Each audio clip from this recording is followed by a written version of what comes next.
Ini kata Front Mahasiswa Lombok Barat tentang Pilkada 2024. Mendapatkan informasi itu harus kita filtrasi. Apakah sebuah informasi ini memiliki nilai yang objektif atau hanya subjektivitas yang dibuat oleh para politik dalam memecah belah. Itu sebagai suatu tantangan yang menurut saya begitu besar, yang sehingga masyarakat memiliki kubu yang membuat perpecahan dalam Pilkada 2024 ini rawan terjadi.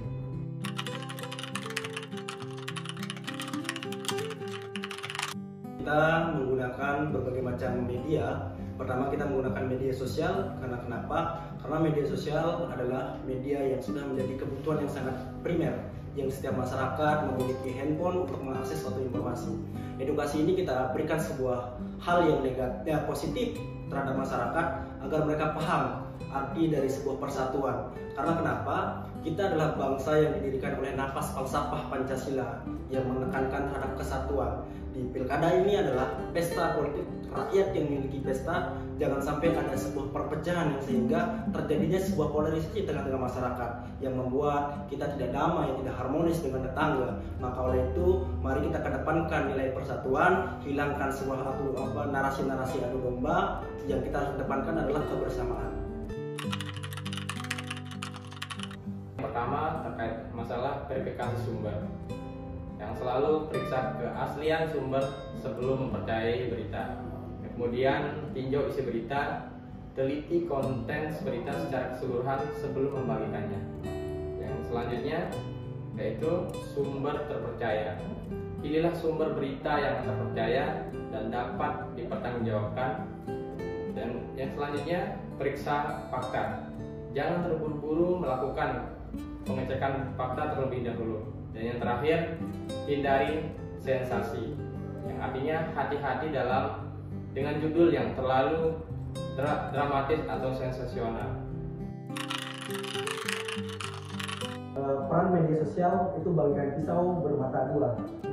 Dia ada yang mengandung nilai positif dan ada yang mengandung nilai negatif. Lantas dari mana saudara atau semua masyarakat mengetahui suatu informasi?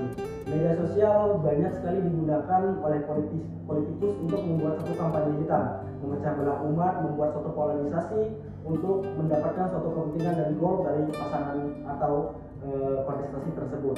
Namun perlu kita sadari bahwa media sosial juga memiliki peran penting dalam memberikan suatu informasi yang baik terhadap masyarakat. Karena kita ketahui bersama, kita berada di era post-truth society yang dimana melihat suatu kebenaran dan keburukan itu sangatlah tipis, sehingga kita sebagai konsumsi informasi itu harus lebih cerdik dan harus lebih lihai melihat suatu kebenaran. Oleh karena itu, saya tekankan kembali, teman-teman harus mampu melihat dalam sisi objektif. Jangan hanya membuat satu hal yang sifatnya subjektif untuk mencari suatu sensasional semata.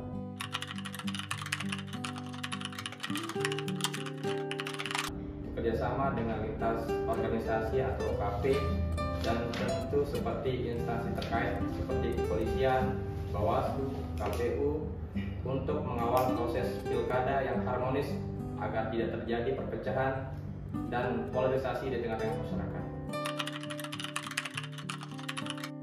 Ketika pemimpin yang terpilih nanti harus mampu memberikan suatu perubahan, yaitu membuat suatu kebijakan yang tentu berpihak kepada masyarakat itu sendiri. Mari bersama kami untuk mengawal pesta demokrasi Pilkada 2024 serentak dengan adil, jujur, dan rahasia. Bersama Ekonobar, bergerak, berjuang, mengabdi.